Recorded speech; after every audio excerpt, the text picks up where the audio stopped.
ई आकाशवाणी गोरखपुर है। अब रउआ सभी सुषमा श्रीवास्तव से भोजपुरी में समाचार सुनिए। प्रदेश विधानमंडल के मानसून सत्र के दूसरका दिन ने आज विधानसभा में मुख्यमंत्री योगी आदित्यनाथ कहलें कि पिछला 6 बरिस में प्रदेश में बेरोजगारी दर में कमी आयल हुए। वहाँ के कहलें कि बरिस 2016-17 में प्रदेश में बेरोजगारी दर 19% रहल, जौन आज घट के 3 से 4% ले रह गई बाटे। श्री योगी कहलें कि ई ए बात के प्रमाण हुए कि राज्य में रोजगार के नया अवसर सृजित भइल हुए और लोगिन के पुरहर निष्पक्षता और पारदर्शिता के साथ ही नौकरी दिहल जा रहल हुए। मुख्यमंत्री सदन में नेता प्रतिपक्ष अखिलेश यादव के बेरोजगारी दर पर पूछल गए सवाल के जवाब देते रहलें। 2016-17 में उत्तर प्रदेश का अनएम्प्लॉयमेंट रेट 19% से अधिक था और आज के दिन पर यह अनएम्प्लॉयमेंट उत्तर प्रदेश का 3 से 4 के बीच में है। ये दिखाता है रोजगार के अवसर सृजित हुए हैं, लोगों को पारदर्शी तरीके से नौकरियां मिल रही हैं। उत्तर प्रदेश के इस परसेप्शन के कारण ही ग्लोबल इन्वेस्टर समिट में 36 लाख करोड़ रुपए के निवेश के प्रस्ताव प्राप्त हुए हैं, जो 1 करोड़ नए नौकरी और रोजगार का सृजन उत्तर प्रदेश के अंदर करेगी। मुख्यमंत्री कहलें कि प्रदेश सरकार पिछला 6 बरिस में 1,64,000 से ज्यादा शिक्षकन के भर्ती कैले हुए। वहाँ के कहलें कि नया शिक्षा आयोग के गठन बदे विधेयक ले आवल गयल हुए।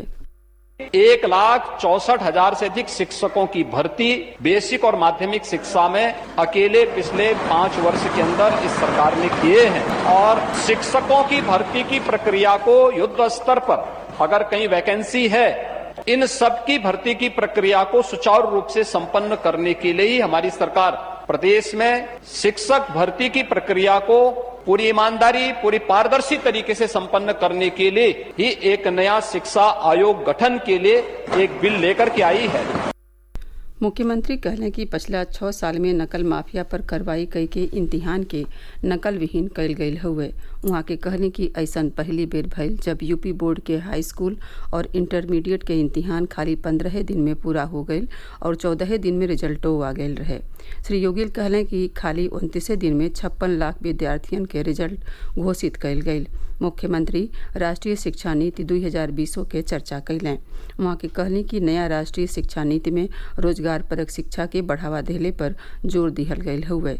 इससे पहले सदन में आज पक्ष और विपक्ष के नेता लोगन के बीचे आरोप प्रत्यारोप के दौर चलल। प्रदेश में मऊ जिला के घोसी विधानसभा सीट पर उपचुनाव के घोषणा कर दिहल गयल हुए। राज्य निर्वाचन आयोग के मुताबिक इस सीट पर 5 सितंबर के वोट पड़ी और 8 सितंबर के वोटे का गिनती हुई। उपचुनाव के अधिसूचना 10 अगस्त के जारी कैल जाई। उम्मीदवार 17 अगस्त ले पर्चा दाखिल कर सकेलें। 18 अगस्त के पर्चन के जांच कैल जाई। पर्चा वापस लेहले के आखिरी तारीख 21 अगस्त हुई। घोसी सीट सपा विधायक दारा सिंह चौहान के इस्तीफा देले के नाते खाली भइल हुए। प्रदेश में मेरी माटी मेरा देश अभियान की शुरुआत बिहने से हुई। देश के क्रांतिवीरन और अमर शहीदन के प्रति कृतज्ञता जतौले का ई अभियान 15 अगस्त ले चली। एक जरिए प्रदेश के सज्जो गांवन में कई तरह के कार्यक्रम आयोजित कैल जाई। गांवन में शिलाफलकम स्थापित कैल जाई, जौने से स्थानीय क्रांतिवीरन और अमर सेनानियन के शौर्य गाथा लिखल जाई। हर ग्राम पंचायत से कलसा में माटी भर के ब्लॉक स्तर पर इकट्ठा कैल जाई। एकरे बाद माटी से भरल ई कलसा जिला स्तर पर और फिर प्रदेश की राजधानी लखनऊ और ओकरे बाद नई दिल्ली ले जायल जाई। देश भर में ग्राम पंचायतन से इकट्ठा कैल गई माटी से अमृत वन बनावल जाई। एकरे अलावे 13 से 15 अगस्त ले हर घर तिरंगा अभियानों चलावल जाई। पहाड़ी इलाकन में लगातार हो रहल बरखा और जमुना नदी के दबाव के नाते बनारस में गंगा नदी का जलस्तर चेतावनी बिंदु के लगे पहुंच के स्थिर हो गल बाटे। हालांकि बाढ़ के खतरा अबहिन टरल नइखे।